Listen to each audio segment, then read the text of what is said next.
নওশাদ সিদ্দিকী তার সম্পর্কে চাচা তোহা সিদ্দিকী মহাশয় তিনি কি বললেন, আজকে সেটাই আমরা জানব।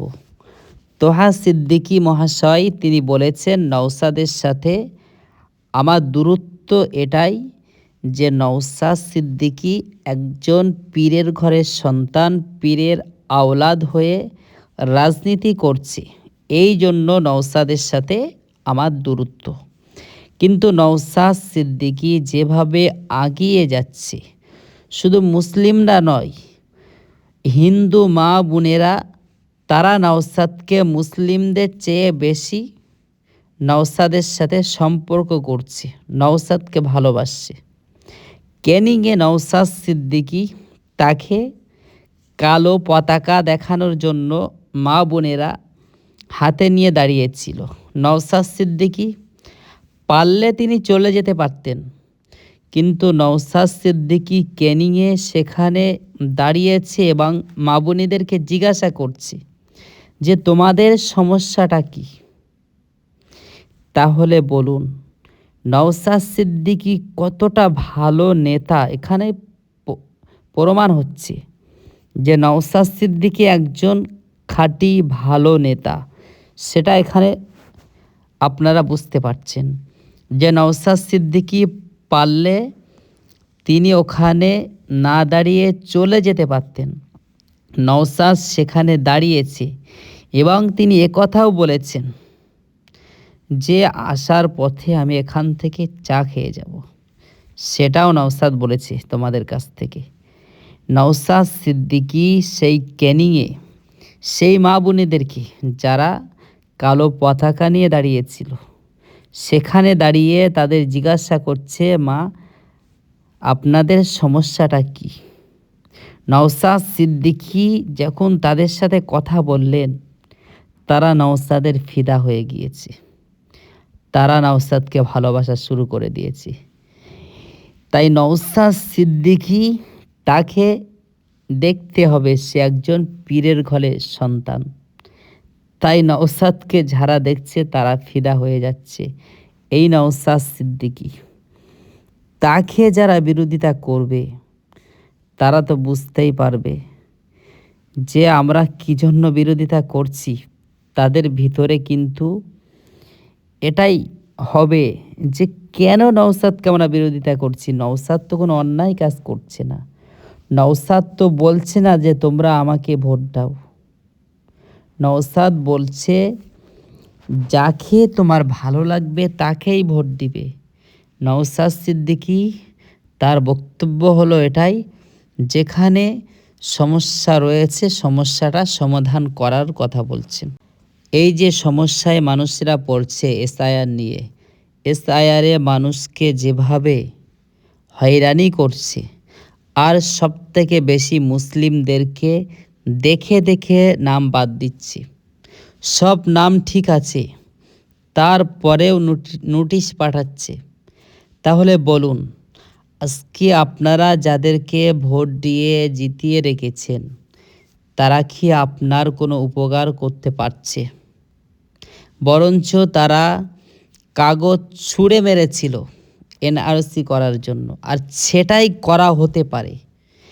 এই যে এসআইআর নিয়ে যেভাবে মানুষকে হয়রানি করছে, এরপরে মানুষকে আরও বেশি হয়রানি করাবে যদি মানুষ পরিবর্তন না আনে। বাংলাদেশে মানুষ আন্দোলন করে হাসিনাকে তাড়িয়ে দিয়ে এবং তারা বাংলাদেশটাকে আজ সম্পূর্ণরূপে মুক্ত করেছেন, তারা স্বাধীনভাবে রয়েছেন। আর আমাদের এই বাংলায় আমরা ঠিকভাবে আন্দোলন করতে পারছি না বলে আজ আমাদেরকে হয়রানি করা হচ্ছে। আসুন ঐক্যবদ্ধ হন, আন্দোলন করুন।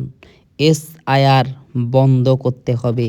এসআইআরের নামে মানুষকে যেভাবে হয়রানি করা হচ্ছে, এর বিরুদ্ধে যদি সকল মুসলিম এক হয়ে আন্দোলন করেন তাহলে এরা বাধ্য হবে এসআইআর বন্ধ করতে।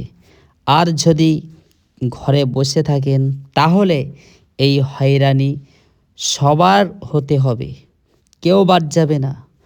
আজকে যেভাবে মানুষকে হয়রানি করছে, জনগণ তো তাদেরকে ভোট দিয়ে নেতা করেছেন, ক্ষমতা তো জনগণের হাতে থাকার দরকার ছিল, কিন্তু জনগণ ক্ষমতা যাদের কাছে তুলে দিয়েছে তারাই জনগণকে হয়রানি করছে। আর এই হয়রানি যারাই করছে তাদেরকে উচিত শিক্ষা দিতে গেলে আমাদের প্রত্যেককে ঐক্যবদ্ধ হয়ে আমাদেরকে বড় আন্দোলন গড়ে তুলতে হবে। আমরা যদি সকল মুসলিম এক হয়ে যদি আমরা আন্দোলন করতে পারি তাহলে এসআইআর বন্ধ হবে। তা না হয় আমাদেরকে এই হয়রানি করছে, আগামী দিনে আমাদেরকে আরও বেশি হয়রানি করবে। তাই সকল মুসলিম ঐক্যবদ্ধ হয়ে আন্দোলন গড়ে তুলুন। যেভাবে বাংলাদেশিরা তারা আন্দোলন করে হাসিনাকে তাড়িয়েছেন, সেইভাবে আন্দোলন করতে হবে। এবং মনে রাখবেন, বাংলাদেশে তারা যেভাবে আন্দোলন করেছিল এবং তারা সরকারি অনেক কিছুকে ক্ষতি করেছিল, আগুন দিয়ে জ্বালিয়েছিল। মনে রাখবেন, আমরা বাংলাতে যখন আন্দোলন করব, সরকারি কোনো সম্পদ, বাংলার কোনো সম্পদ যেন ক্ষতি না হয়। কোনো জায়গায় যেভাবে আপনারা রাস্তার উপরে আগুন ধরাচ্ছেন টায়ার দিয়ে, এইভাবে আগুন ধরাবেন না রাস্তার উপরে। সকলকে বলবো আন্দোলন করুন, তাই বলে রাস্তার উপরে আপনারা জ্বলাবেন টায়ার, এভাবে আন্দোলন করবেন না। রাস্তার উপরে টায়ার জ্বালিয়ে আন্দোলন করবেন না। প্রত্যেককে বলবো যারা আন্দোলন করছেন আগুন ধরাবেন না, সরকারি কোনো সম্পদকে নষ্ট করবেন না, বাংলার কোনো সম্পদকে নষ্ট করবেন না। মনে রাখবেন, আন্দোলন করুন, সারা বাংলাকে অচল করুন। সকল মুসলিম এক হয়ে রাস্তায় বসে থাকুন এবং মুখে একটি আওয়াজ তুলুন, এসআইআর অবিলম্বে বন্ধ করুন। এসআইআরের নামে মানুষকে হয়রানি করা বন্ধ করুন। যতক্ষণ না তারা এসআইআরকে বন্ধ না করবে, ততদিন সকলে রাস্তার উপরে একটা টাইম ধরে সেখানে যে এত ঘন্টা প্রতিদিন সারা রাস্তাকে অচল করে দিয়ে রাস্তায় বসে থেকে একটাই আওয়াজ উঠবে, এসআইআর অবিলম্বে বন্ধ করুন।